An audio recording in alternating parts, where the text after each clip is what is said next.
Banyak yang menganggap COVID adalah natural disaster atau bencana alam. Namun ada yang mengatakan ini by design.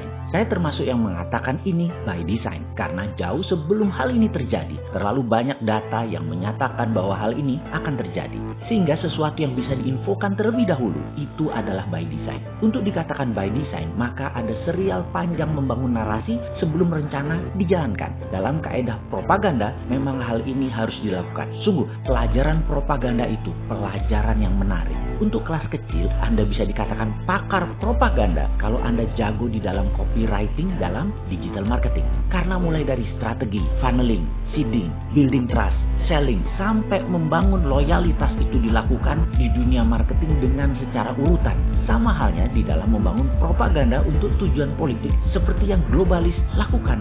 Seedingnya jauh-jauh hari, lalu ketika mendekati puncaknya dibangun agitasi atau mengajak, kemudian provokasi yaitu mengajak dan bergerak, di mana tujuan akhir dari propaganda adalah changing mindset. Ingat, tujuan propaganda adalah bahwa sadar seseorang diubah sesuai dengan tujuan sang pembuat pesan, changing mindset. Oh iya, strategi komunikasi yang dijalankan penguasa dengan buzzer saat ini jauh dari changing mindset, tetapi malah jadi counterproduktif karena yang dipilih orang-orang tak berilmu, murahan, penjilat, dan hanya membas asal bunyi kalau dilihat dari kacamata yang lebih luas. Sesungguhnya, buzzer inilah aslinya provokator yang membuat negara saat ini bubrah trustnya kepada sesama anak bangsa. Selain mereka buzzer ini nggak ngerti bela negara, ilmunya rendah, kasar bicaranya, dan menantang lawannya, gaya ini bukan gaya negarawan, tetapi gaya anak jalanan yang kampungan. Oke, kita balik lagi ke propaganda yang dilakukan globalis akan COVID, yang boleh diakui telah berhasil menakut-nakuti pemerintah yang memang lemah hankamnya. Kalau yang kuat hankamnya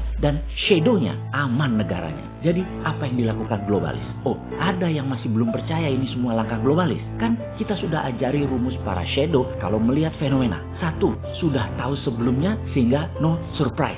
Jadi ketika pemerintah terkejut atau kagetan, artinya tim shadownya tidak bekerja. Kalau sudah kagetan, reaksi pejabat negara adalah biasanya overestimate, berlebih-lebihan. Walaupun 2 bulan sebelumnya underestimate. Sampai banyak mengatakan COVID nggak akan masuk ke Indonesia karena izinnya susah. Karena pada makan nasi kucing, jadi nggak bisa COVID masuk. Pokoknya pejabatnya belagunya banget deh. Underestimate di awalnya, kemudian kaget, lalu overestimate, panik gak karu-karuan. Ini adalah kerja globalis, sudah mulai paham, lalu mulai atur sana sini, dan 2 bulan kemudian underestimate lagi. Wis ngono terus, wapokmu kapan cok? Jadi karena shadow nggak kerja, kagetan sering terjadi, dan negara begini itu adalah korban globalis. Lalu setelah no surprise adalah who is benefiting, siapa yang mendapatkan keuntungan paling banyak, dia pemainnya. Dan kita semua tahu, dalam 4 bulan efek pandemi COVID di dunia, ada 29 bilioner baru di Amerika lahir. Dan total kekayaan para bilioner geng Bilderberg itu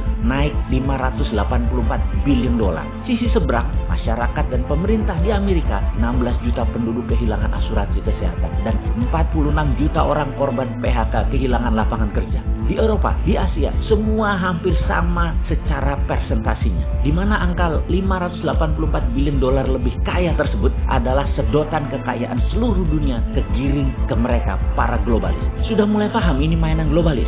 Belum? Atau masih ngeyel kayak bosman ngeyelin ekonomi dan hankamnya Indonesia yang jebol sama asing? Kayaknya masih banyak yang ngeyel bahwa COVID bukan rekayasa globalis. Yowis, rapopo. Yang penting jaga jarak, jaga kesehatan sampai awal 2021 setidaknya. Oke. Oh, masih ada yang tanya ya, apa yang dilakukan globalis? Harus dijawab nggak? Lah, katanya nggak percaya ini by design oleh globalis. Kok sekarang kepo sih?